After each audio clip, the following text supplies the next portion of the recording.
Okay, we're here with this 2022 Marzocco Linea Mini, and I've discovered, first of all, it's in here because it doesn't turn on at all. So we're looking around at fuses and such. We just go straight to the board for that kind of thing. And upon visual inspection, we have a resistor over here that has leaked, and it's swelled up, and it's probably not working anymore.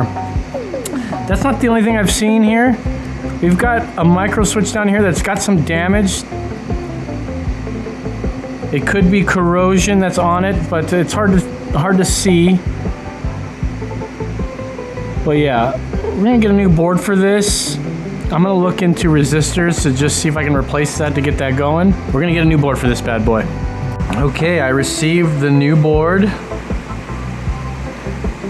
The old board's over here. X marks the spot, means it's bad. And if we don't remember, we had a bad resistor which stopped the complete turning on of this machine. So what I'm gonna do here first is attach the board, and then we'll get to plugging it in and testing, and then we'll see if it needs a tune-up. Okay, so we have our board installed. We just need to do the connections. Super easy because I've marked them already from the previous board. Very helpful, 1 dot 1 dot kind of deal. So let's go ahead and put it all back together. Okay, that's pretty simple. Very good. So everything's connected again. Let's get to testing this thing.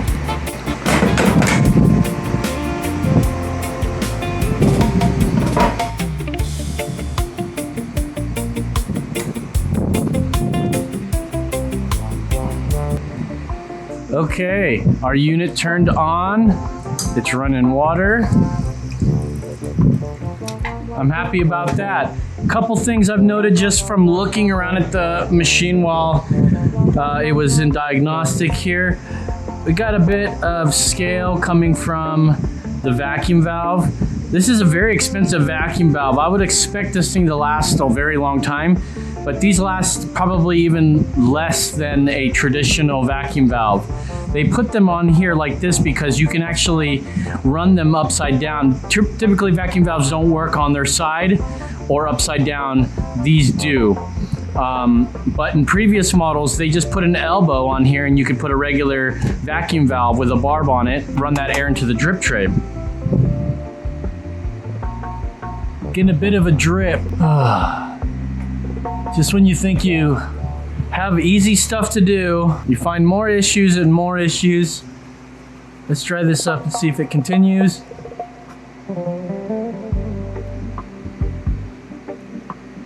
Yeah, no active leak at the moment. We'll keep our eye on that. We'll let this heat up. I'm gonna make a shot on it. You see water starting to build up over here around the screw. And I got a call. Okay, so I think we have a problem. Now we got the board in and I had the machine on and I had some things to attend to.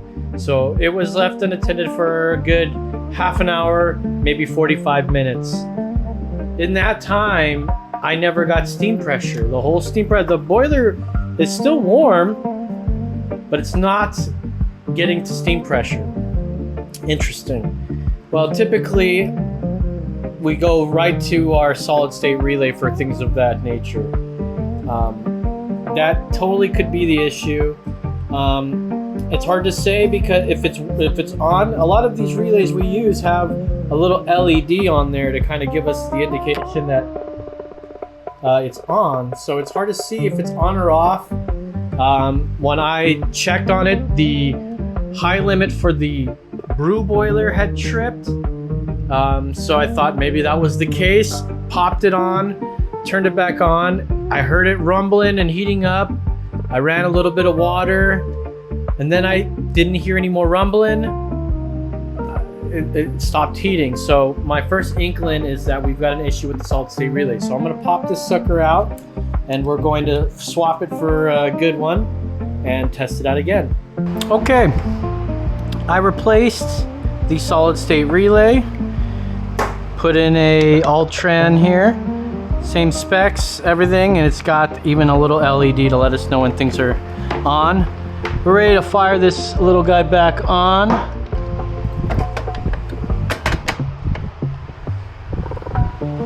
Okay, let's try it and see what happens here.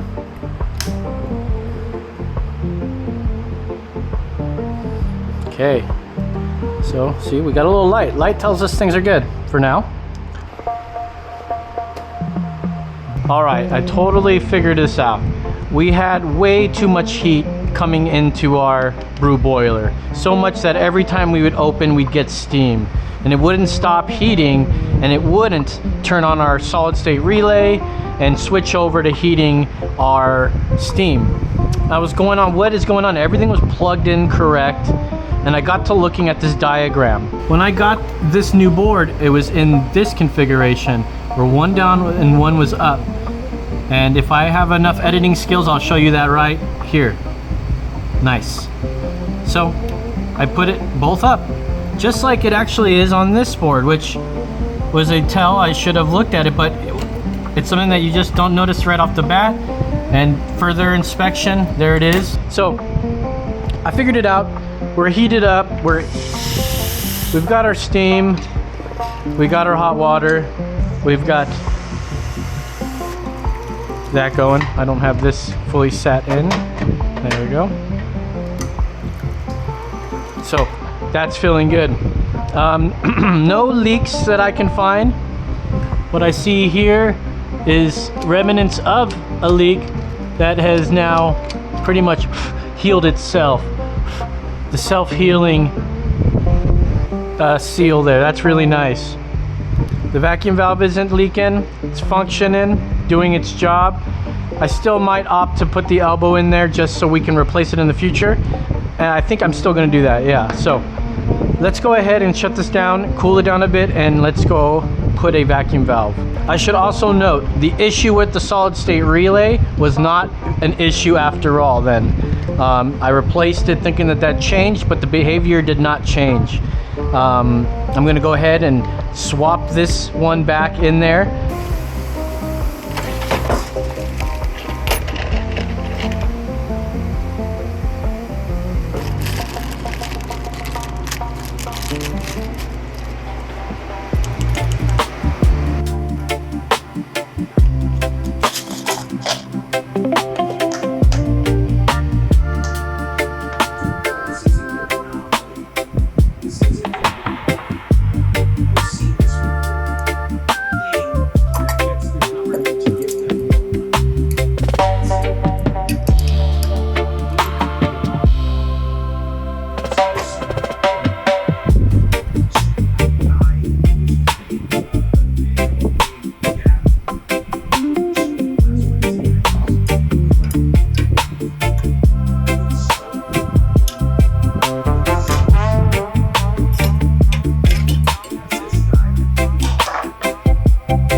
Here we go.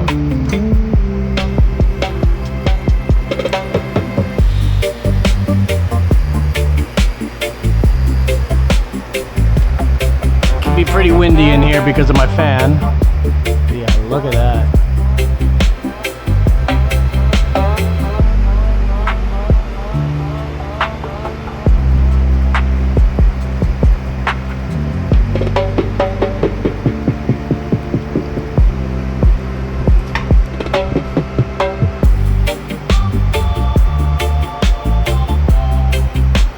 Very cool.